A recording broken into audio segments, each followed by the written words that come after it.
कर रहे हैं, लेकिन साफ तौर पर यही कहा जाता है कि आप लोगों ने, यूथ कांग्रेस के लोगों ने शर्मसार कर दिया देश को, और बार बार ये बात कही जा रही है। तस्वीरें हमने शिमला में देखी, जहां दिल्ली पुलिस और शिमला पुलिस आमने सामने थी कि ये आरोप लगा दिल्ली पुलिस पर, शिमला पुलिस ने कहा कि अनऑथराइज तरीके से उन्होंने उन लड़कों को उठाया।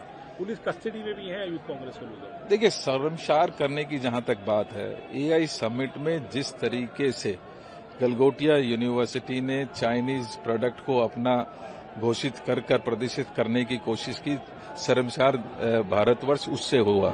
शर्मसार तब हुआ जब वहां की मैनेजमेंट की लापरवाही की वजह से जो एग्जीबिटर्स थे उनके सामान चोरी हुए। अगर एआई समिट में हमारे युवा कांग्रेस के साथियों ने अपनी आवाज को मजबूती के साथ रखने का काम किया, तो मुझे गर्व है उन युवा कांग्रेस के साथियों पर, जिन्होंने इस देश की अस्मिता को बचाने के लिए इस देश को बेचने वाले लोगों के खिलाफ अपनी आवाज बुलंद की। चाहे वो इंटरनेशनल ट्रेड जो ट्रेड एग्रीमेंट्स हुए, उनके खिलाफ में अपनी बात रखने का हमने प्रयास किया। और मुझे तो खुशी है इस बात की, युवा कांग्रेस में कम से कम अपनी जो विपक्षी भूमिका है वो मजबूती के साथ रखी है। तो दिल्ली के भाजपा कार्यालय के बाहर पोस्टर लगाए गए हैं, उमर खालिद और राहुल गांधी में कोई फर्क नहीं है, दोनों की तस्वीरें दिखाई गई और कहा ये दोनों ही एंटी नेशनल है। इस पे क्या कहेंगे? आरपी सिंह जो उनके नेता है, उन्होंने ये लगाए। मैं जानना चाहता हूं, जिस तरीके के ट्रेड डील्स माननीय मोदी जी कर रहे हैं, जिसमें 18% टैक्स इंडियन प्रोडक्ट पे लगेगा और उनके प्रोडक्ट्स जो वहां पर सब्सिडाइज रेट पे आते हैं उनके ऊपर हम कोई टैक्स नहीं लगा सकते, ये बेचने का काम कौन कर रहा है? ये हमारे सबके सामने है। आज हालात ये हैं कि जिस देश से हमें सस्ता तेल मिल सकता है, हम जो हमारा एक अलायंस पार्टनर हमेशा से रहा, रशिया जैसे कंट्री से आज हम सस्ता तेल नहीं ले सकता, हमें मजबूर किया जा रहा है कि वेनेजुएला से हम तेल खरीदें। तो ये देश के साथ कॉम्प्रोमाइज कहीं ना कहीं हुए हैं ये प्रधानमंत्री और इनकी जो पूरी टीम है।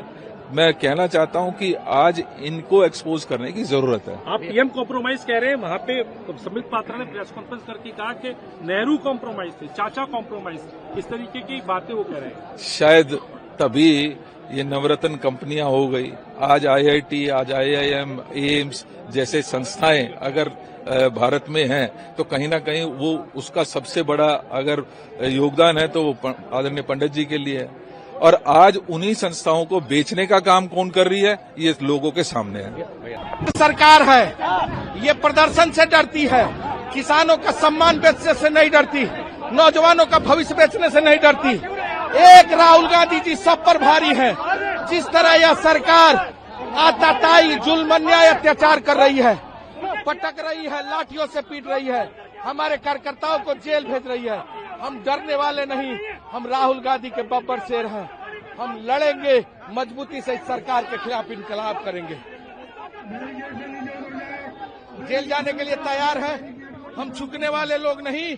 हम इस सरकार का मुकाबला करेंगे और मजबूती से सड़कों पर संघर्ष करेंगे। लात और जूतों से मारा गया और कपड़े फाड़े गए, ये पुलिस का तानाशाही रवैया, ये दिल्ली पुलिस का तानाशाही रवैया, हम इसको कतई सहन नहीं करेंगे।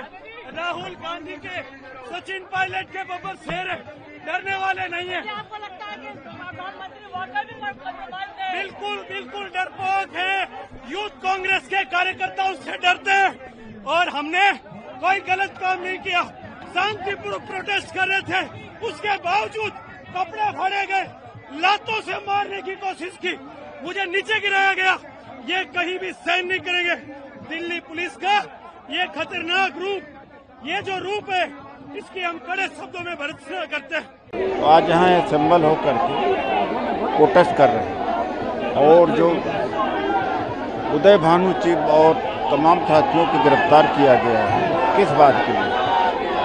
और जिस तरह से यूथ कांग्रेस ने प्रोटेस्ट किया है, कोई गलत नहीं। ऐसा प्रोटेस्ट पूरी दुनिया में मैच्योर डेमोक्रेसी में होता है, लेकिन मोदी सरकार डाइवर्ट करने के लिए, लोगों का ध्यान बांटने के लिए हाई टैरिफ जो अमेरिका ने लगा दिया, $500 बिलियन उनका अमेरिकी वस्तु को खरीदने के लिए मजबूर किया गया है। एपेस्टाइन फाइल में हरदीप पुरी का नाम है, मोदी जी का नाम है, उसको दबाने के लिए, डाइवर्ट करने के लिए, अटेंशन के लिए, इसलिए यूथ कांग्रेस के साथ में अन्याय किया जा रहा है, जाति किया जा रहा है।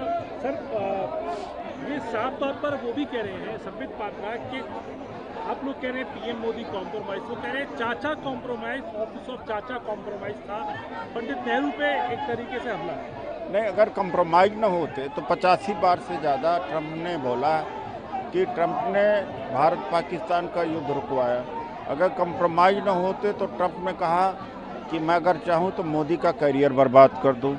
कंप्रोमाइज न होते तो क्या अमेरिका कंपेल करता भारत को कि रूस से तेल खरीदो न, चाबहार पोर्ट से अपना दावा ख़त्म कर दो वहाँ से। कंप्रोमाइज न होते तो जीरो टैरिफ पर उनका जो एग्रीकल्चरल प्रोडक्ट्स है भारत में आने के लिए एग्री न करते। तो ये उदाहरण है, यानी ऐसे उदाहरण है जिसको काटा नहीं जा सकता कि मोदी जी कंप्रोमाइज्ड हैं। आखिरी सवाल तो संबित पात्रा कह रहे हैं कि आप लोगों ने सोशल मीडिया इन्फ्लुएंसर्स को पैसे दिए वर्ल्ड एआई समिट को बदनाम करने के लिए, नहीं, वो रील्स ट्रेंड करने के लिए। वो तो किसी को सेट कर सकते हैं, किसी को पैसा दे करके बुलवा सकते हैं, झूठ बुलवा सकते हैं। पुलिस उनके पास है और पूरा तंत्र उनके पास है, गुंडई करके दबाव बना करके। कांग्रेस को क्या पड़ी हुई है, सभी जानते हैं। सोशल मीडिया को बदनाम करने की क्या ज़रूरत है। जो रोबोट चाइना का था अपना बना करके पेश करोगे, चाइना ने ही खंडन कर दिया, उसमें बदनाम करने की क्या बात है। आप बनाए नहीं कह रहे, इंडिया ने बनाया।